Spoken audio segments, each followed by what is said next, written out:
नमस्कार, आप देख रहे हैं ब्रेकिंग ट्यूब और मैं हूं आपके साथ अनन्या मिश्रा।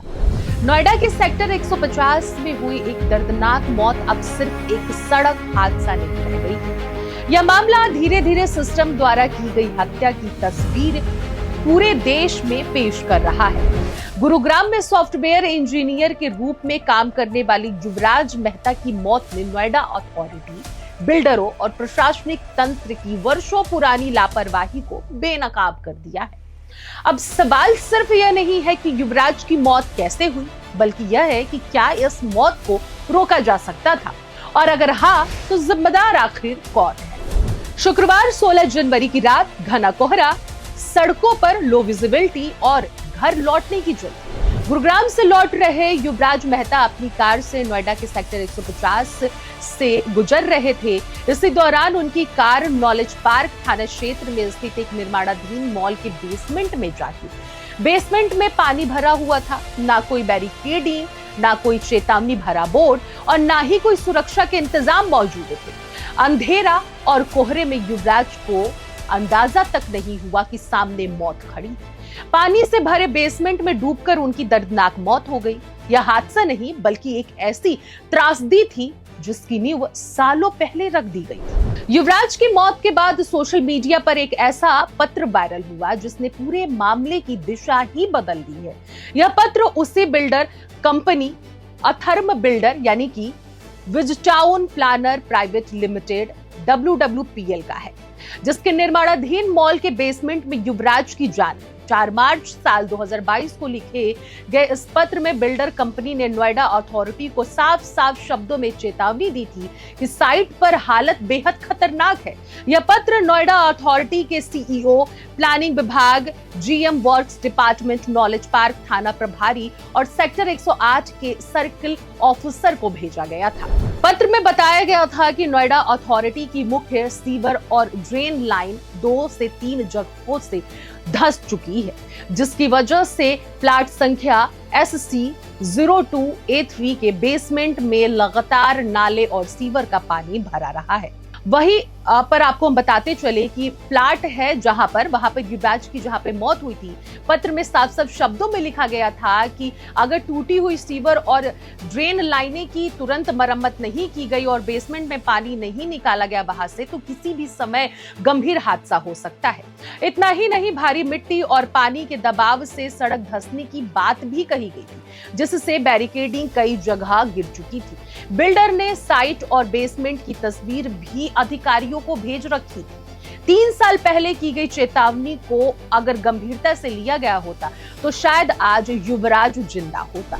युवराज की मौत से जुड़े हुए इस मामले में एक और अहम दस्तावेज सामने आए हैं। यह पत्र 9 अक्टूबर 2023 को सिंचाई निर्माण खंड गाजियाबाद के अधिशासी अभियंता द्वारा लिखा गया है। यह नोएडा औद्योगिक विकास प्राधिकरण के वर्क सर्कुलर 10 के वरिष्ठ प्रबंधक को भेजा गया था। इस पत्र में सेक्टर 150 के बरसाती पानी को हिंडन नदी तक पहुंचाने के लिए बनाए जाने वाले हेड रेगुलेटर के निर्माण से जुड़ी गंभीर खामियों का जिक्र है। इस पत्र में यह भी बताया गया है कि इस काम को लेकर पहले भी कई बार पत्राचार हो चुका है। 4 अक्टूबर 2023 को नोएडा अथॉरिटी और सिंचाई विभाग के अधिकारियों ने मिलकर साइट का निरीक्षण किया था।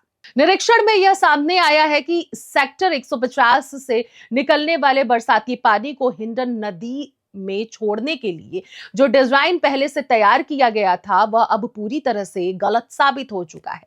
इसलिए नए सिरे से डिजाइन बनाने की जरूरत बताई गई है। अधिकारियों ने यह भी सुझाव दिया है कि रेगुलेटर में ऐसे गेट लगाए जाएं जिससे पानी के बहाव को नियंत्रित किया जा सके।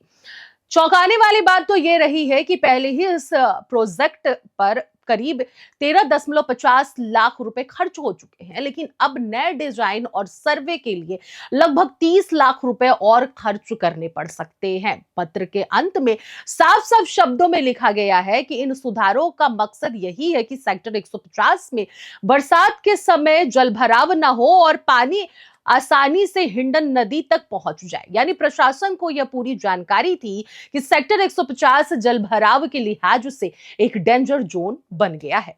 युवराज मेहता के पिता राजकुमार मेहता की शिकायत पर बिल्डर अभय कुमार सिंह समेत एक अन्य बिल्डर के खिलाफ एफआईआर दर्ज की गई है। मुख्य आरोपी अभय कुमार सिंह को पुलिस ने गिरफ्तार कर लिया है। वहीं इस पूरे मामले में लापरवाही बरतने के आरोप में नोएडा अथॉरिटी के एक जूनियर इंजीनियर को निलंबित कर दिया गया है। मामले की गंभीरता को देखते हुए मुख्यमंत्री योगी आदित्यनाथ ने सख्त रुख अपनाया है। उन्होंने पूरे प्रकरण की जांच के आदेश दिए हैं और 3 सदस्यीय विशेष जांच टीम यानी कि एसआईटी का गठन किया है। इस एसआईटी का नेतृत्व मेरठ जोन के एडीजी भानु भास्कर कर रहे हैं। टीम में मेरठ मंडल के कमिश्नर और लोक निर्माण विभाग यानी कि पीडब्ल्यूडी के चीफ इंजीनियर भी शामिल हैं। एसआईटी को 5 दिनों के भीतर जांच पूरी कर मुख्यमंत्री को रिपोर्ट सौंपनी है। इतना ही नहीं, राज्य सरकार ने नोएडा प्राधिकरण के सीईओ एम लोकेश को भी पद से हटा दिया है। अब जब ये दोनों पत्र सामने आ चुके हैं तो सवाल की बाढ़ आ गई है। 3 साल पहले चेतावनी मिलने के बावजूद नोएडा अथॉरिटी ने कार्रवाई आखिर क्यों नहीं की है? जल भराव की समस्या जानते हुए भी सुरक्षा इंतजाम क्यों नहीं किए गए? निर्माणाधीन साइट पर बैरिकेडिंग थी ना चेतावनी बोर्ड थी? यह किसकी आखिरकार जिम्मेदारी थी? तमाम अब सवाल उठने शुरू हो गए हैं। युवराज की मौत ने एक बार फिर यह साबित कर दिया है कि कागजों में चलने वाला सिस्टम जब जमीनी हकीकत से कट जाता है तो उसकी कीमत आम आदमी को अपनी जान देकर चुकानी पड़ती है। युवराज मेहता का मामला सिर्फ एक परिवार के उजड़ने का मामला नहीं है, बल्कि यह उस सिस्टम की कहानी है जहां फाइलें घूमती रहती हैं, पत्र लिखे जाते हैं, निरीक्षण होते हैं, लेकिन कार्रवाई नहीं होती है। और जब कार्रवाई होती है तो किसी की जान जा चुकी होती है।